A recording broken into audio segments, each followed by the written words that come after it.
Hello and welcome to episode 41 of the Idiot Book Nook podcast.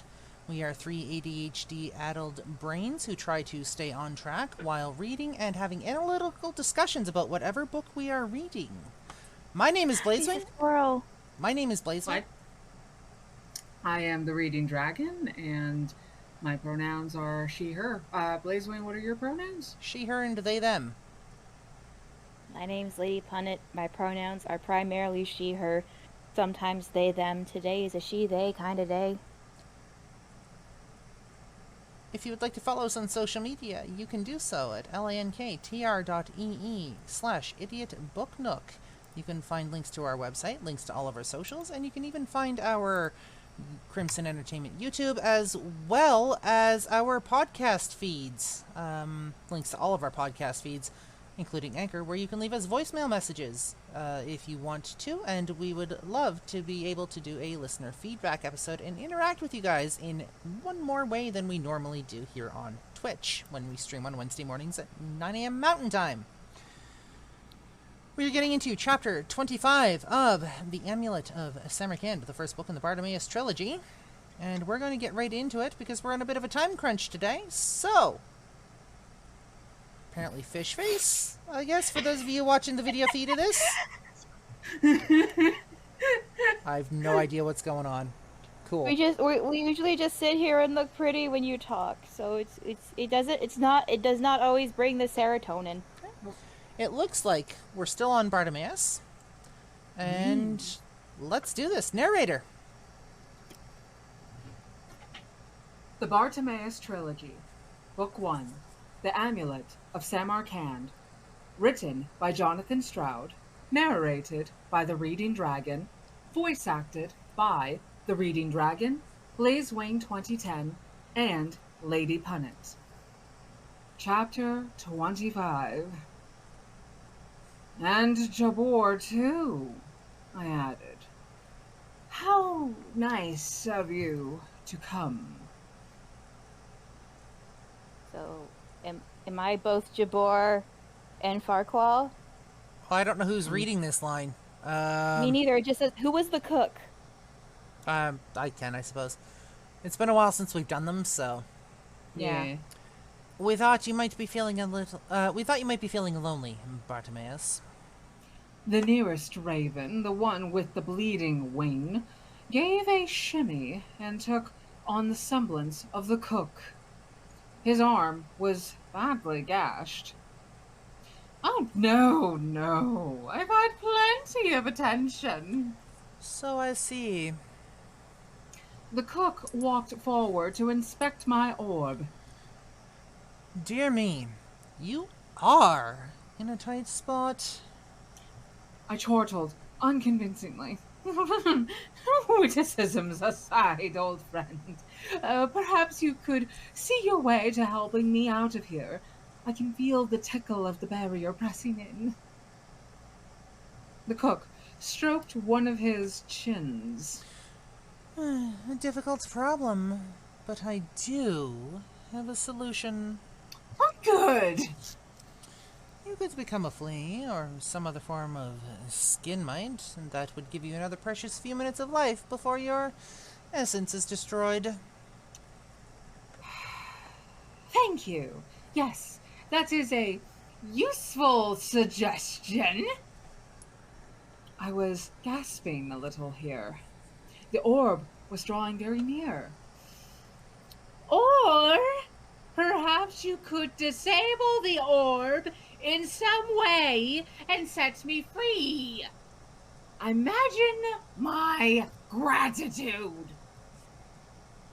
The cook raised a finger. Another thought occurs to me. You could tell us where you secreted the Amulet of Samarkand. If you speak rapidly, we might then have time to destroy the orb before you perish. Of course they're here for that. Ugh. Reverse the sequence and you should have yourselves a deal. The cook sighed heavily. I don't think you're in a position to... He broke off at the sound of a distant wailing noise. At the same time, a familiar reverberation ran across the room. I quick thing. I just checked to make sure we had our things right. Farquhar is the cook. Well, Okay, you can take over that. Okay, I was just checking to make sure because it doesn't give, like, any indication. You're good.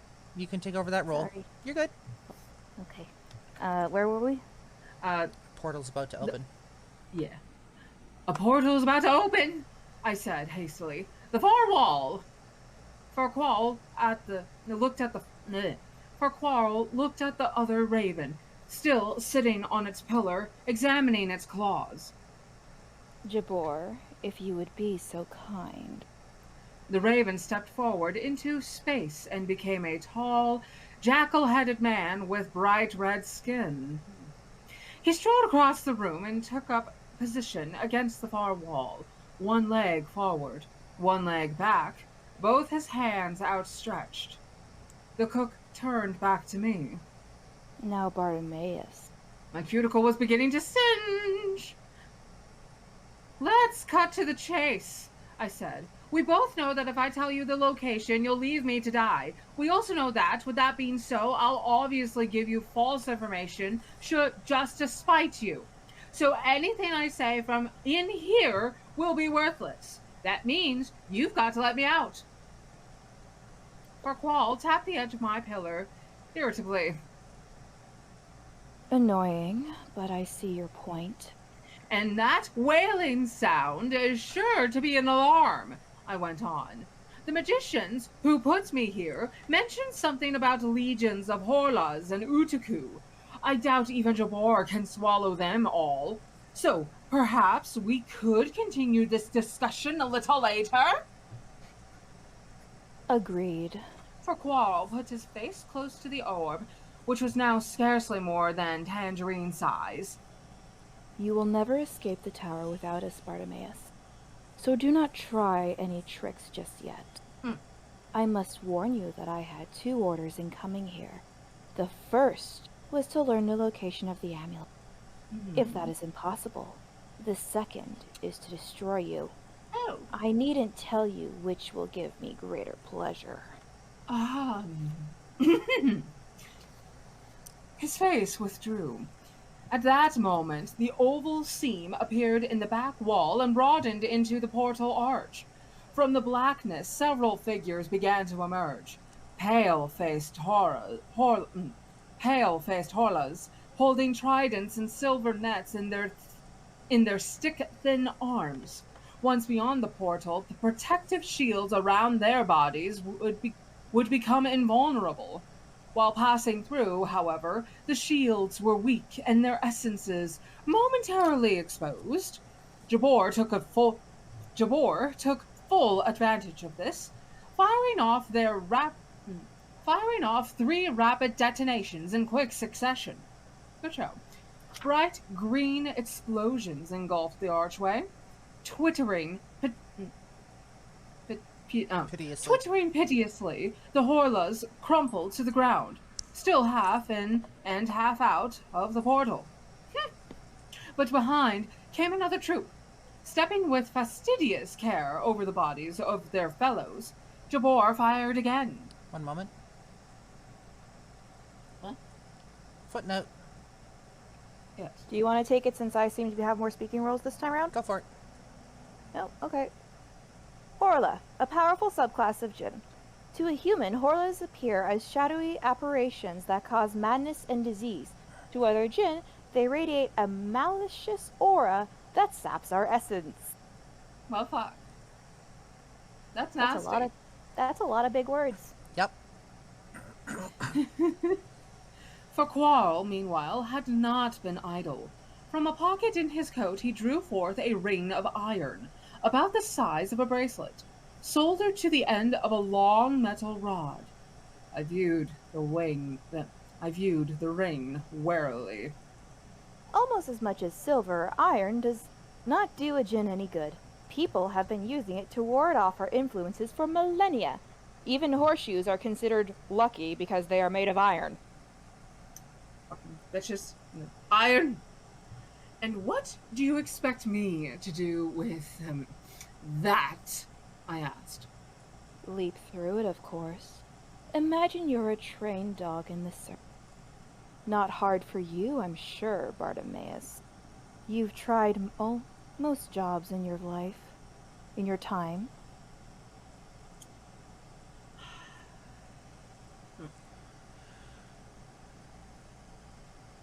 Holding one end cautiously between finger and thumb, for Quarrel positioned the rod so that the iron ring made contact with the surface of the orb.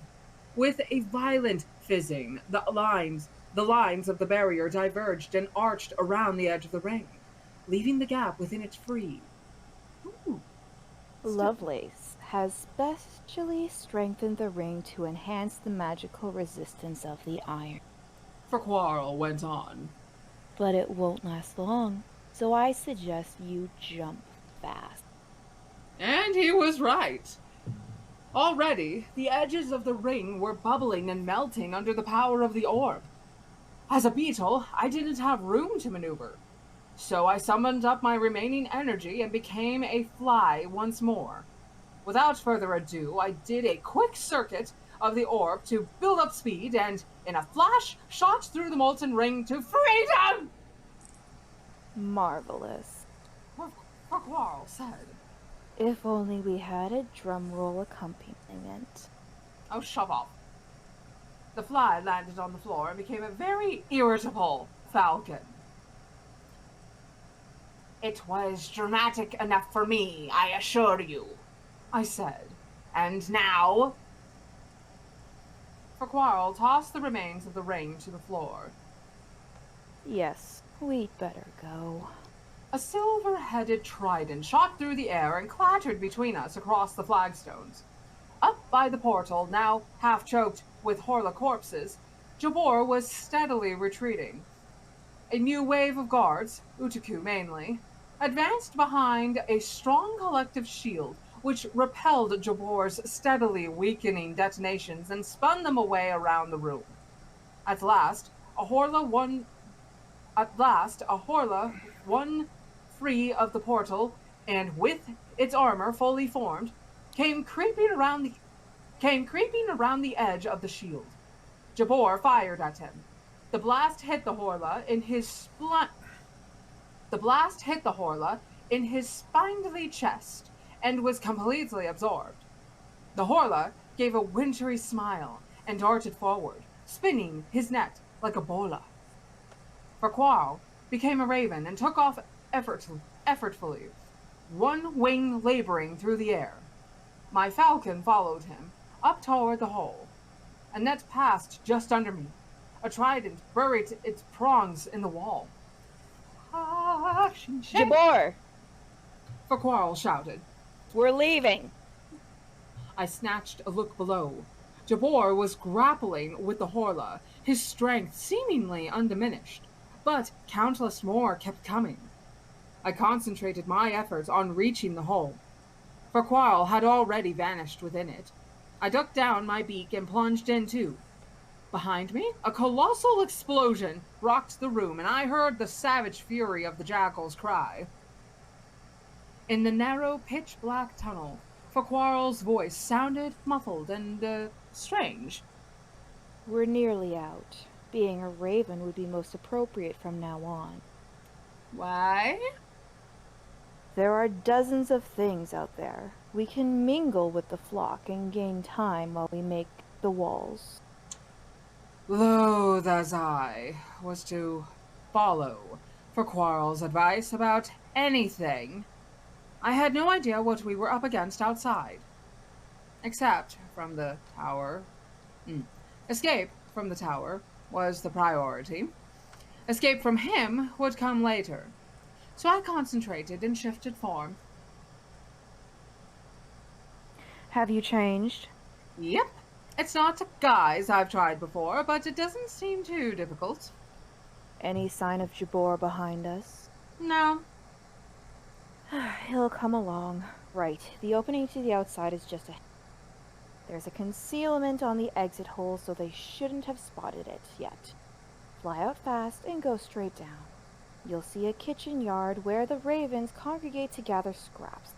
I'll meet you there. Above all, Don't be conspicuous. A Don't scrabbling. be suspicious. Don't be suspicious. Don't be suspicious. Don't be suspicious. Don't be suspicious. Don't be suspicious. In this case, it might be more along the lines of, don't be suspicious, you might be delicious. Yes. Ah. A scrabbling in the tunnel ahead, then a sudden burst of light. For Quarrel was gone, revealing the outline of the exit, covered with a mesh of concealing threads.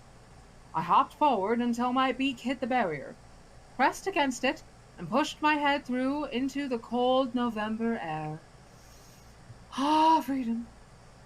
Without pause, I pushed off from the hole and began to glide toward the courtyard below. As I descended, a brief glance around confirmed how far I was from safety. The distant rooftops of London were barely visible behind a series of rounded towers and curtained walls. Guards walked upon them, and search spheres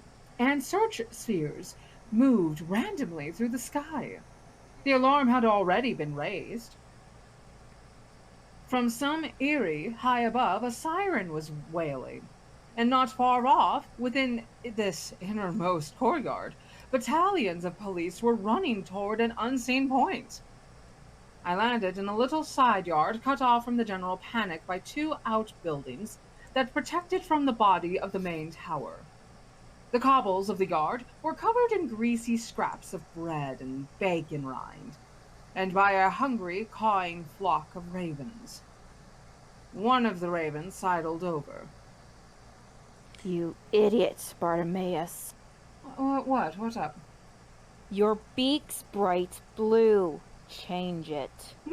Oh, so it is. Well, it was my first time as a raven, and I'd had to alter in the dark. What did he expect? Huh. But it wasn't the time or place to argue. I changed the beak. They'll see through the disguise anyway, I snapped. There must be 1,000 sentries of one sort or another out there. True, but all we need's a little time. They don't know we're ravens yet, and if we're in a flock, it'll take a few extra seconds to pick us out and check. All we need now is for the flock to fly. One moment 100 ravens were snapping innocently at cold bacon rind, at peace with themselves and the world. The next, for Quarrel revealed his true self to them on the first plane. He only did so for a fraction of a second, but the glimpse was enough. 4 ravens dropped dead on the instant. Several others lost their breakfast, and the rest took off from the courtyard in a panic-stricken mob, cawing and clawing at the air. For Quarrel and I were the heart of the flock, flapping as hard as we could, wheeling and diving when the others did too, desperately trying not to be left behind. Up high and over the flat roof of the great keep where a huge flag fluttered and human sentries stood gazing out across the waters of the Thames, then down low and sweeping across the grey courtyard on the other side. Around 20 permanent workaday pentacles had been painted on the center of the parade ground, and as I flashed past, I caught a glimpse of a formidable company of spirits appearing within them, summoned at that moment by a troop of grey-uniformed magicians. The spirits were minor ones, glorified imps for the most part, but en masse they would present problems. I hoped the flock of ravens would not land here. The less powerful the being, the quicker and easier it is to summon. Most magical empires employ some magicians, especially to rustle up whole cohorts of imps at short notice. Only the greatest empires have the strength and depth to create armies of higher entities. The most formidable such armies ever seen was put together by Pharaoh Tutmosis III in 1478 BC. It included a legion of Afrits and a motley group of higher jinn, of which the most notable was... No modesty prevents my continuing. But the birds displayed no desire to halt. Fear still carried them onward in a whirling course across the fortifications of the tower. Several times they seemed to be heading for an outer wall. On each occasion they banked and turned back. Once I was tempted to make a break for it alone, but was discouraged by the appearance of the battlements of an odd blue-black sentry with 4 spider-like legs. I didn't like its look, and was far too wary after my captivity and forced changes of form to risk its unknown power. Well then, at last we came to yet another courtyard, surrounded on 3 sides by castle buildings and on the other by a steep bank of green grass rising up to a high wall. The ravens alighted on the bank and began to mill about, pecking at the ground aimlessly. Farquhar hopped over to me, one wing hanging away from his breast. It was still bleeding. The birds are never going to leave the grounds, I said. They get fed here. The raven nodded. They've got us as far as they can, but it'll do. This is an outer wall. Over that and away. Then let's go. In a minute. I need to rest. And perhaps Jabor. Jabor's ahead. No. Or Jabor's dead. You know him better than that, Bartimaeus. Farquhar pecked at his wounded wing, pulling a feather away from the clotting blood. Just give me a moment. That Utuku. Utuku. I would have guessed he had it in him. Imps coming! I hissed. A battalion had scurried through an arch into the far corner of the yard and were fanning out to begin a meticulous survey of every brick and stone. We were still concealed within the flock of ravens, but, not for long. Farquhar spat another feather onto the grass, where it briefly changed into a withering strip of jelly before melting away. Very well. Up, over, and out. Don't stop for anything. I gestured politely with a wing. After you. No, Bartimaeus. After you. Oh, you dick. The raven flexed one large clawed foot. I shall be right behind you all the time. Uh-huh. So please be original and don't try to escape. You're no fun. You're no fun at all.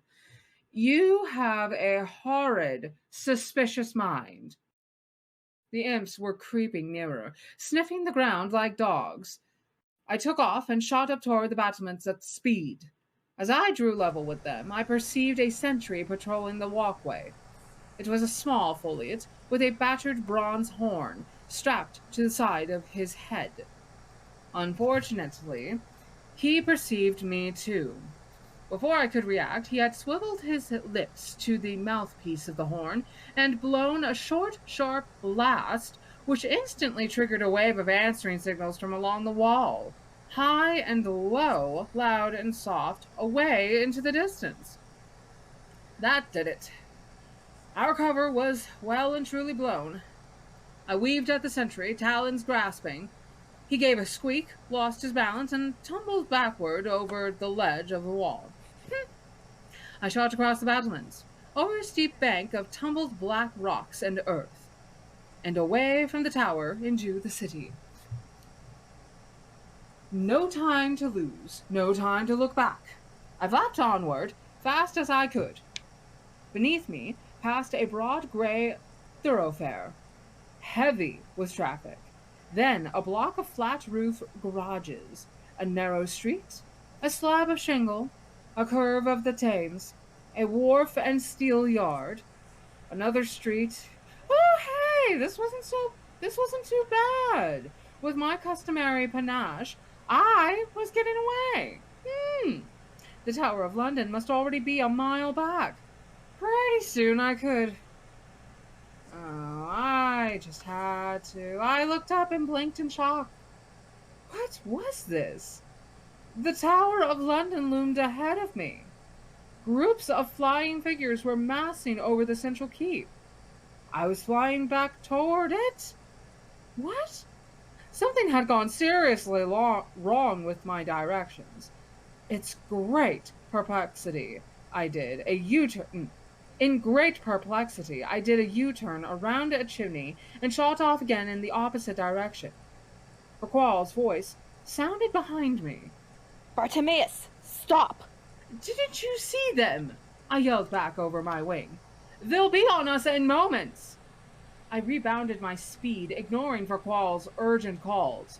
Rooftops flashed below me, then the mucky expanse of the Thames, which I crossed in record time. Then, the Tower of London, just as before. God damn it. The flying figures were now shooting out in all directions, each group following a search sphere. One shot was heading my way. Every instinct told me to turn tail and flee. But I was too confused. I alighted upon a rooftop. A few moments later, Farquhar appeared beside me, panting and swearing fit to burst. You fool! Now we're back where we started. A penny dropped. You mean... The first tower you saw was a mirror illusion. We should have gone straight through it. Lovelace warned me of it, and you wouldn't wait to listen. Curse my injured wing, and curse you, Bartimaeus. The battalion of Minor illusion, a particularly cunning... Mirror illusion, a particularly cunning and sophisticated spell. It forms a false image of a large-scale object. Example, an army, a mount, cast. They are flat and dissolved away as you pass through them. Mirror illusions can baffle even the cleverest of opponents, as demonstrated here.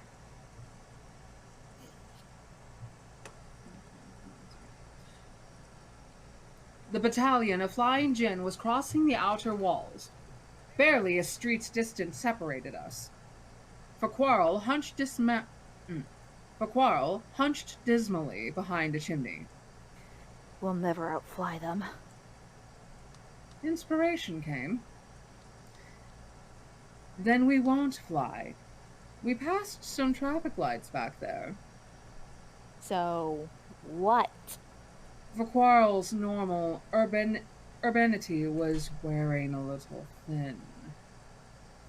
So we hitched a ride. Keeping the building between me and the searchers, I swooped off the roof and down to an intersection where a line of cars was halted up at a red light. I landed on the pavement, near the back of the queue, with Farquhar close on my heels. Right, I said. Time to change. What to? Something with strong claws. Hurry up, the lights are turning green. Ooh. Before Farquhar could object, I hopped off the pavement and under the nearest car, trying to ignore the repellent stench of oil and petrol fumes and the sickening vibrations that intensified as the unseen driver revved the engine. With no regret, I bade farewell to the Raven and took on the form of a Stygian implant. Or Stygian? Stygian. Stygian. Stygian, something like that. Yeah. Stygian imp. What was I? Shit. Implet. Oh, implet, which is little more than a series of barbs on a rectangle of muscle. Barbs and prongs shot out and embedded themselves in the filthy metal of the undercarriage, securing me fast as the car began to inch forward and away. I had hoped Farquhar would be too slow to follow, but no such luck. Another implet was right beside me, grimly hanging on between the wheels and keeping his eyes fixed on me the whole time. We didn't talk much during the journey. The engine got too loud. Besides, Stygian implants go in for teeth, not tongues. An endless time later, The car drew to a halt. Its driver got out and moved away. Silence. With a groan, I loosened my various intricate holds and dropped heavily to the tarmac, groggy with motion sickness and the smell of technology. For Quarrel was no better off. Without speaking, we became a pair of elderly, slightly manky cats, which hobbled out from under the car and away from across a stretch of lawn toward a thick clump of bushes. Once there, we finally relaxed into our preferred forms.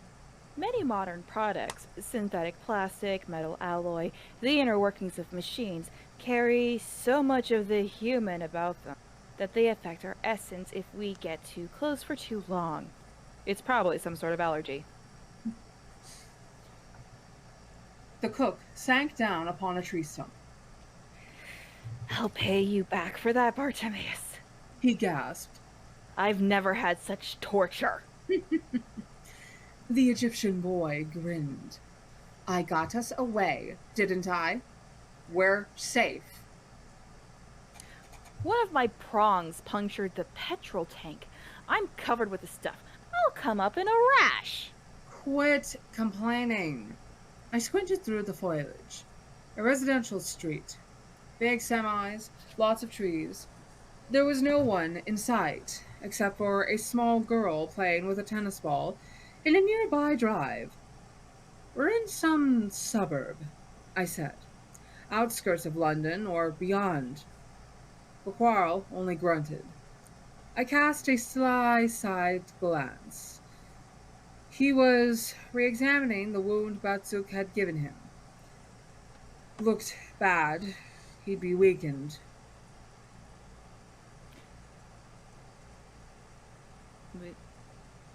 Even with this gash, I am more than a match for you, Bartimaeus, so come and sit down. The cook gestured impatiently. I've something important to tell you. Yeah, sure. With my usual obedience, I sat on the ground, cross-legged, the way Ptolemy used to do. I didn't get too close, for Quarrel reeked of petrol. First, He said, I've completed my side of the bargain. Against my better judgment, I saved your skin. Now, for your side, where is the Amulet of Samarkand? I hesitated. Only the existence of that tin at the bottom of the Thames prevented me from giving him the Nat's name and number. True, I owed for Quarrel for my escape, but self-interest had to come first. Look, I said, don't think I am not grateful to you springing me for just now. From just now. But it isn't easy for me to comply while master Is considerably less powerful than mine. I mean, you're not wrong. For Quarrel leaned forward urgently. I want you to apply your silly, footling brain and think for a moment, Bartimaeus. Lovelace badly wants the amulet back, badly enough to command Jabormi to break into his government's securest prison to save the miserable life of a slave like you. Oh, is that what you're going to call me now? All right. That is pretty badly, I admitted. Imagine how dangerous that was for us and for him. He was risking all. That alone should tell you something.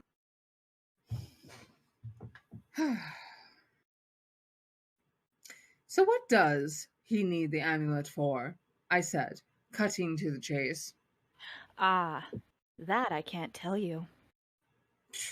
The cook tapped the side of his nose and smiled knowingly.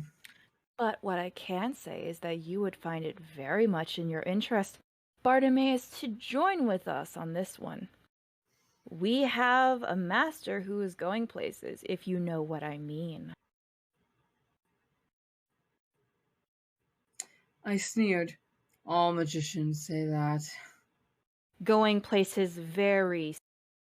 We're talking days here, and the amulet is vital to his success.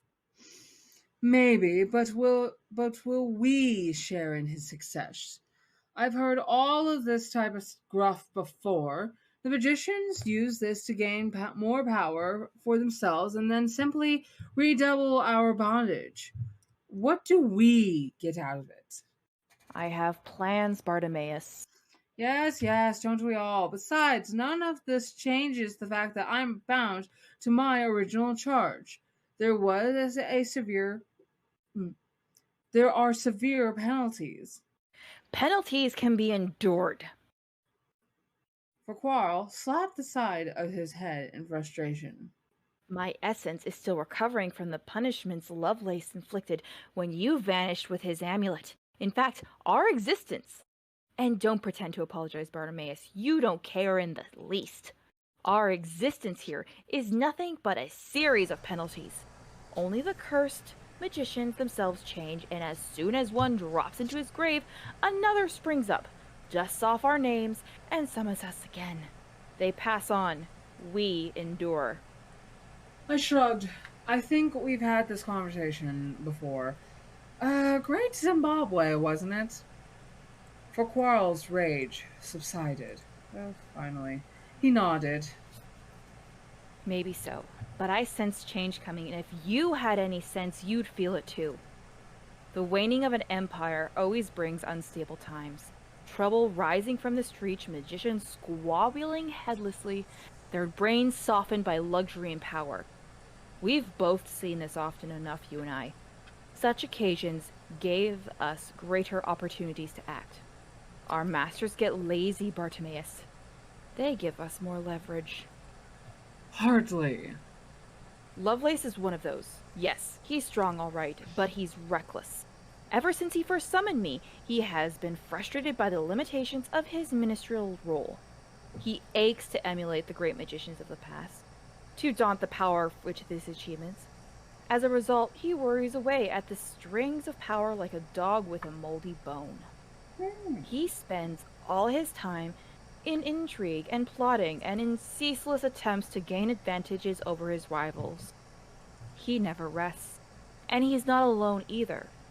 There are others like him in the government, some even more reckless than him. You know the type. When magicians play for the highest stake, they rarely last long. Sooner or later, they'll make mistakes and give us our chance. Sooner or later, we'll have our day. The cook gazed up at the sky. Well, time's getting on. He said, Here's my final offer. Guide me to the amulet, and I promise that, whatever penalties you suffer, Lovelace will subsequently take you on. Your master, whoever it is, won't be able to stand in his way. So then we'll be partners, Bartimaeus, not enemies. That'll make a nice change, won't it? Lovely, I said. Or...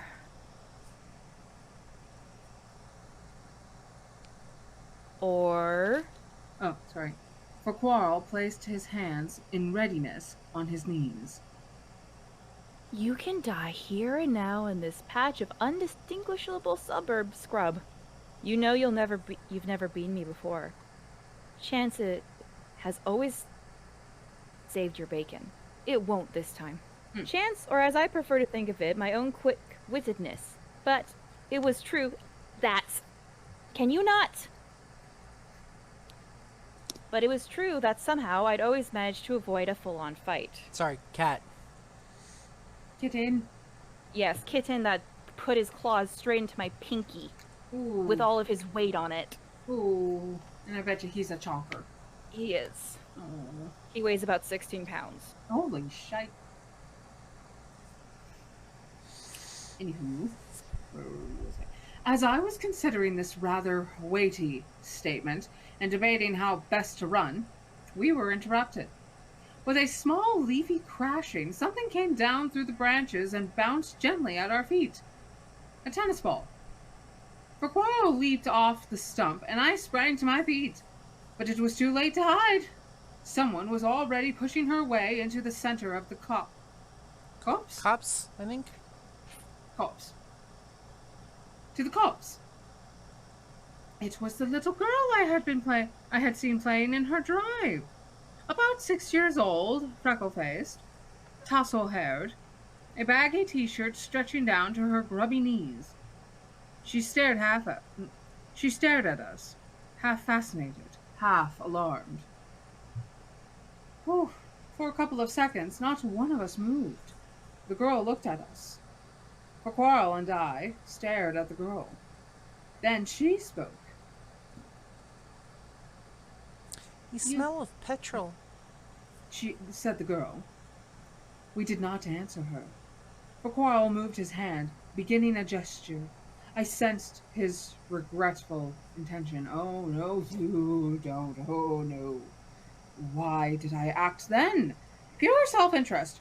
Because with Farquhar momentarily distracted, it was the perfect opportunity to escape, of course. And if I happened to save the girl too, well, it was only fair. It was she who gave me the idea.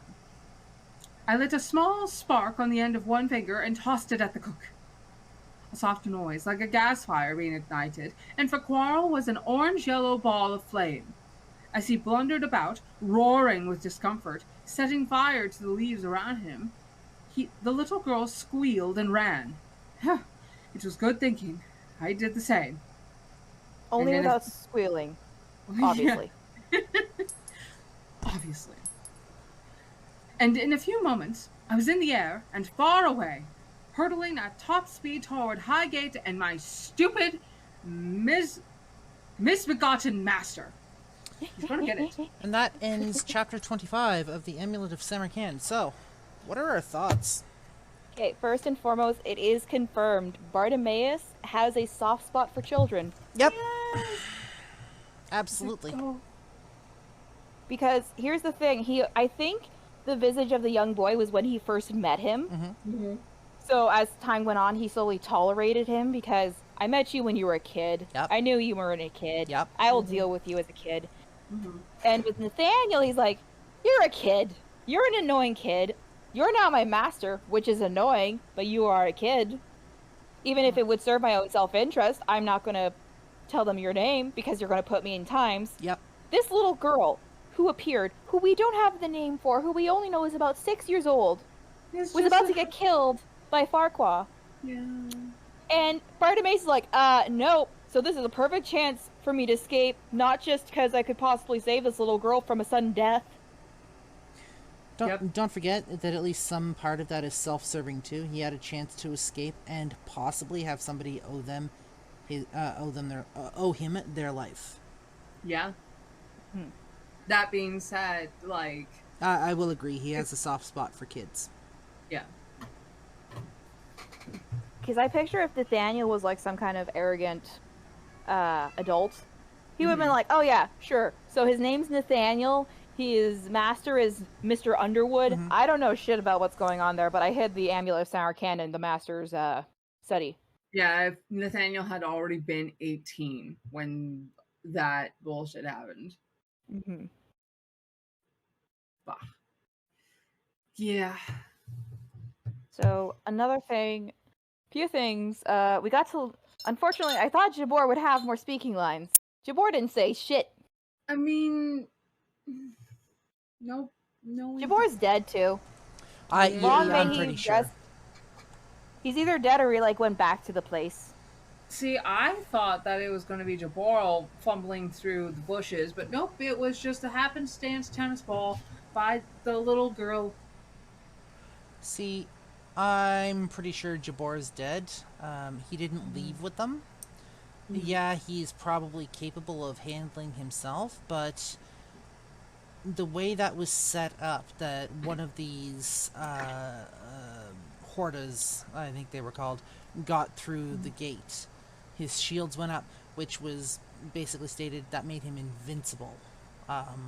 Jabor's either captured and going into prison in Bartimaeus' place, which gives the magicians another point for torture and information retrieval, or they just outright killed him. Yeah. Either way, let's assume Lovelace is going to be pissed. Yeah. And, Nathaniel can kind of breathe a sigh of relief in knowing that not only was his name never given up, but now that Bartimaeus is out of there and hasn't given up any information to Farquaad or anyone else, yeah, no, everything's kosher. Nathaniel doesn't know that, though. Yeah, Bartimaeus still has yet to tell him. exactly. But when Nathaniel finds out, hopefully, soon, maybe. Potentially. I think next chapter is Nathaniel. Yep. Okay. So I would like to make another point, actually, because I still have some time. So Farquaad actually gave us a bit of an interesting insight into Lovelace, and he said, point blank, he's reckless. Yeah, which that whole thing for Quarrel describing Lovelace kind of feeds into the theory that I brought up about Lovelace being an opposite spectrum foil to Nathaniel. Which also gives credence, Lady Punnet, to your theory that Underwood is a foil for Nathaniel as well. Mm-hmm. Basically, mirror reflections. Yeah. Mm-hmm. I think Lovelace is what Nathaniel could potentially become if he's not careful, because Nathaniel also wants to get into Parliament. He wants to become one of the greatest wizards. And even Farquaad's like, Lovelace wants to represent the great magicians of old. Well, let's also not forget we were given the piece of information that, as far as Farquaad is concerned, Lovelace is going places and soon, which means he's making a grab. He's going to be making a grab for power, most likely. Oh yeah. And it seems like Farquaad doesn't really like Lovelace that much. And he's already seen the writing on the walls as to an empire about to crumble. Yep. So he's just waiting for the opportunity to really fuck up Lovelace. I agree. The further, again, it comes back to the further we get into this book, the more I want to know, the more I want to see what happens, and the more drawn in I am with each passing chapter. It's fucking weird. I'm so glad you like it. So. Yeah. Oh, so it turns out when I first stumbled upon this book series and whatnot, it was actually when it came out, and I was in about... Oh, I messaged my sister about this. Let me... Because we were both in elementary school when the books came out. There she is. And...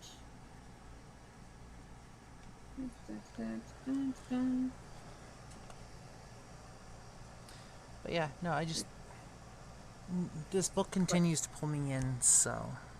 It's weird. Yeah. Oh, we were in the 3rd or 4th grade when the book originally came out in 2003. That was my grade 11 year. I'm sorry for making you feel old. No, you're good. You're good. Do we have anything else we want to talk about? Apparently, Bartimaeus has never beaten Farquaad in a fight. Agreed. I wonder if Farquaad is kind of like Big Brother. Could be. Like the big brother in this whole relationship thing. Could be. I'm definitely getting, a decent friendship here. Like, they don't hate each other because the humans they're in servitude to. They can't help that, right? Which, again, was mentioned. Definitely getting that impression. But I could almost see that kind of relationship. But we don't have enough information at the moment, I don't think. I think it's not so much a friendship as it was like a close work acquaintanceship. Fair. Maybe. Jay... Kind of like, we were created around the same time. We grew up together, but we're not friends. It's kind of like our parents were friends, so we had to hang out with each other by association. Jay's redeemed a posture check. Also says potentially new upcoming stuff. I mean, very possibly. Two of us haven't been through this book before. We don't know what's coming up. One of us has, but it's been a while since it's been read, right? So we don't know what's coming up. I just made the realization it's been about 20 years since I last read this book. Yep. Wow. Yeah, because the books came out in 2003, Mhm. and it was around that same time that I came across this book series because I remember it was in my elementary school library. Mhm. And so I got to read this book as it was coming out. So yeah, it's been about 20 years. That's impressive. And because it was like a school library book, I wasn't exactly able to keep it. I don't know if I actually have copies of it in my storage unit or anything like that, but the copy that I currently have is from a local bookshop in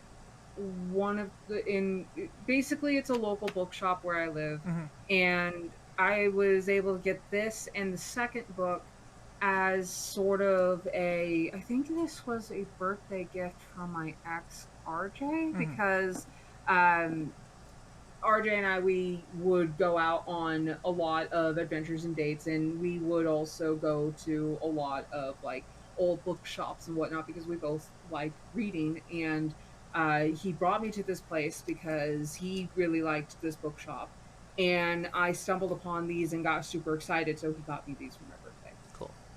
Well, I think this is a good place to wrap up for this episode. So whether you're watching on Twitch, whether you're watching/listening through YouTube, or just listening to the podcast going about your day, I want to thank you very much for once again joining us for this episode. We've appreciated bringing these to you, and this will pretty much do it for Chapter 25 and Episode 41. If you'd like to follow us on social media, you can do so at lanktr.ee/Idiot Book Nook. There you'll be able to find our podcast feeds. You'll be able to find links to our website, to the YouTube. You'll be able to find links to all of our socials. And just a heads up that this channel is actually going to be renamed and rebranded to Crimson Entertainment, hopefully within the next week or two, so keep an eye open for that. I'll put out a message on social media when that happens. But for the Idiot Book Nook, I'm Blazewing. And I am the Reading Dragon. I'm Lady Punnet. And we will see you guys next episode, episode 42 and chapter 26 of the Amulet of Samarkand. And episode 42, I believe. Something like that, yeah. We will see you soon. Why? Bye.